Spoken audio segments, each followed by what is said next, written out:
വൽഹംദുലില്ലാ വസ്സലാത്തു വസ്സലാമു അലാ അഷ്റഫിൽ മുർസലീൻ വഅലാ ആലിഹി വസഹ്ബിഹി അജ്മഈൻ അമ്മാ ബഅദ്.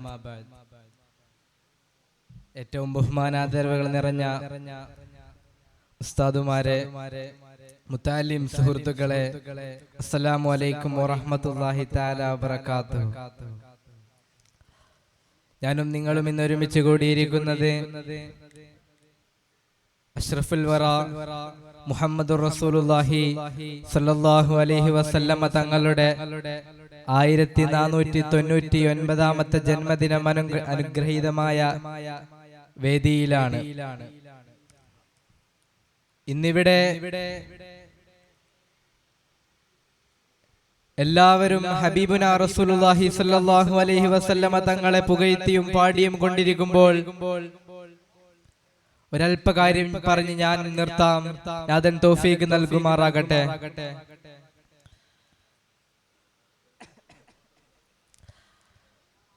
നബിതങ്ങളെ അത്രയധികം സ്നേഹിക്കുകയും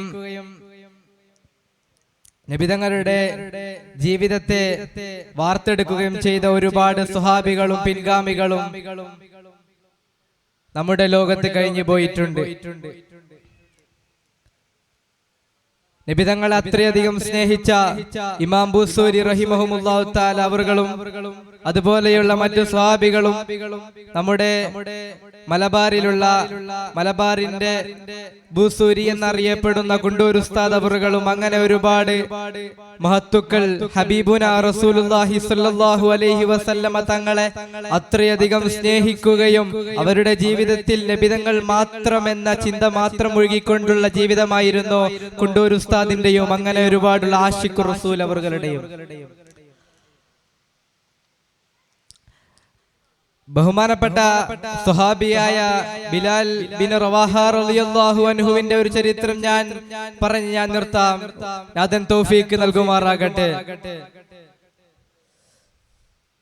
ഹബീബുന റസൂലുള്ളാഹി സ്വല്ലല്ലാഹു അലൈഹി വസല്ലമ തങ്ങളുടെ കാലത്ത് മദീനയുടെ ബാങ്ക് വിളിക്കാറുള്ളത്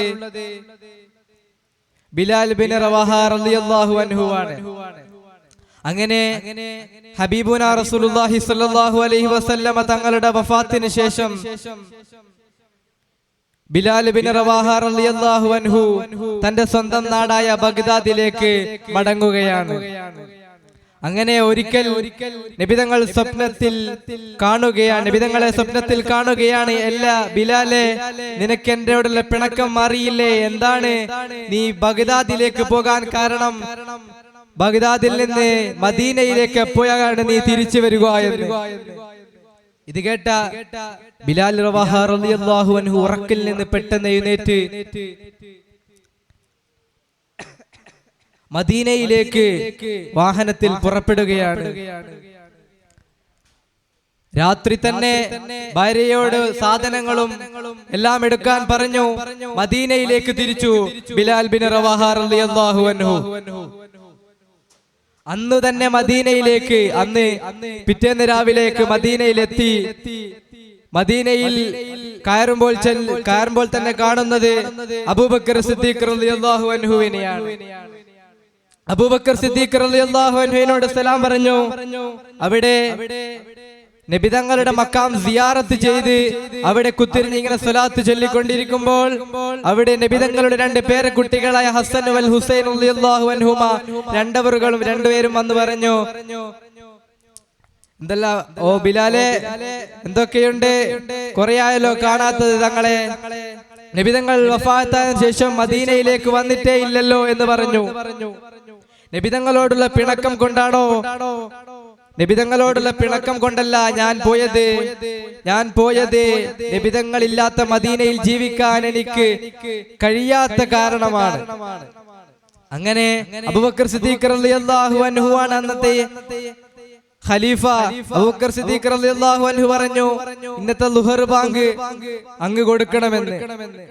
അങ്ങനെ ബിലാൽ റളിയല്ലാഹു അൻഹു പറഞ്ഞു, എനിക്ക് നബിതങ്ങളില്ലാത്ത മദീനയിൽ ബാങ്ക് കൊടുക്കാനാകില്ല എന്ന്. പക്ഷേ ഹസൻ ഹുസൈൻ റളിയല്ലാഹു അൻഹു അവർ രണ്ടുപേരും പറഞ്ഞു, അങ്ങ് എന്തായാലും ബാങ്ക് കൊടുക്കണം. മദീനയിൽ നബിതങ്ങളുള്ള കാലത്ത് ബാങ്ക് കൊടുത്തതുപോലെ അങ്ങ് ഞങ്ങൾക്ക് വേണ്ടി ഒന്ന് ബാങ്ക് കൊടുക്കണമെന്ന് പറഞ്ഞു. ഇത് രണ്ട് നബിതങ്ങളുടെ പേരക്കുട്ടികളാണ്. ഇവർ രണ്ടുപേരോടും ആവുകില്ല എന്ന് പറയാൻ കഴിയില്ല. അതുകൊണ്ട് തന്നെ ബിലാൽ റളിയല്ലാഹു അൻഹു അത് ഏറ്റെടുക്കുകയും ചെയ്തു. അങ്ങനെ ളുഹറിന്റെ ബാങ്ക് തുടങ്ങി. അല്ലാഹു അക്ബർ അല്ലാഹു അക്ബർ അഷ്ഹദു അല്ലാ ഇലാഹ ഇല്ലല്ലാഹ് അഷ്ഹദു അന്ന മുഹമ്മദ റസൂലുള്ളാഹ് എന്ന് കേൾക്കുമ്പോൾ തന്നെ മദീന പട്ടണമാകെ നബിതങ്ങളുള്ള നബിതങ്ങൾ തിരിച്ചു വന്നു എന്ന് വിശ്വസിച്ചു. പട്ടണത്തിൽ എല്ലാവരും ഓടി വന്നു. ഹബീബുനാ റസൂലുള്ളാഹി സ്വല്ലല്ലാഹു അലൈഹി വസല്ലമ തങ്ങൾ തിരിച്ചു വന്നു എന്ന് വിശ്വസിച്ച് മദീനയിലേക്ക് എല്ലാ പട്ടണത്തിലെ ആളുകളും മദീന പള്ളിയിലേക്ക് ഓടി വന്നു. അങ്ങനെ അഷ്ഹദു അല്ലാ ഇലാഹ ഇല്ലല്ലാഹ് കഴിഞ്ഞു. അഷ്ഹദു അന്ന മുഹമ്മദ റസൂലുള്ളാഹ് എന്ന് ബിലാൽ റളിയല്ലാഹു അൻഹു പറയാനിരിക്കെ ബിലാൽ റളിയല്ലാഹു അൻഹുവിന് കഴിയുന്നില്ല. ബിലാൽ തങ്ങൾ അവിടെ വീഴുകയാണ്. എന്നിട്ട് പറഞ്ഞു, നബിതങ്ങളില്ലാത്ത മദീനയിൽ എനിക്ക് ബാങ്ക് കൊടുക്കാനാകില്ല എന്ന്. അത്രക്കും നബിതങ്ങളോടുള്ള ഹുബ്ബായിരുന്നു ബിലാൽ റളിയല്ലാഹു അൻഹു. ഈ ഒരു ചരിത്രം നമുക്ക് കാണാൻ കഴിയുന്നത് എന്താണ്? നബിതങ്ങളോടുള്ള വളരെയധികം ഹുബ്ബാണ്. അതുപോലെ തന്നെ വിട്ടുമാറാത്ത രോഗത്തിൽ ശമനമേകിയത് നബിതങ്ങളുടെ ബുർദ കാവ്യമാണെന്ന് ഇമാം ബുസൂരി റഹിമഹുല്ലാഹു തആല അൻഹു ബുർദയിൽ പറയുന്നത് നമുക്ക് കാണാം. അതുപോലെ തന്നെ കുണ്ടൂർ ഉസ്താദ് അവറുകൾ മദീനയിൽ പോയി നബിതങ്ങളുടെ പേരിലുള്ള മഹത്തമായ മലയാളത്തിൽ ആ കാവ്യം അരമ്പപ്പൂവായ എന്ന മഹത്തമായ കാവ്യം അവിടെ പാടുകയും അവിടുന്ന് നബിതങ്ങൾ കൈകൊടുക്കുകയും ചെയ്തത് വലിയ ഒരു കഥ തന്നെയാണ്. ഇങ്ങനെ ഒരുപാട് മഹത്തുക്കൾ നമ്മുടെ മുമ്പും കഴിഞ്ഞു പോയിട്ടുണ്ട്. ഹബീബുനാ റസൂലുള്ളാഹി സ്വല്ലല്ലാഹു അലൈഹി വസല്ലമ തങ്ങളുടെ ആശിഖ് വെച്ചവർ. ആ ആശിഖ് വെച്ചവരിൽ നമ്മളെയും തൗഫീഖ് നൽകുമാറാകട്ടെ. അസ്സലാമു അലൈക്കും വറഹ്മത്തുള്ളാഹി തആല വബറകാതുഹു.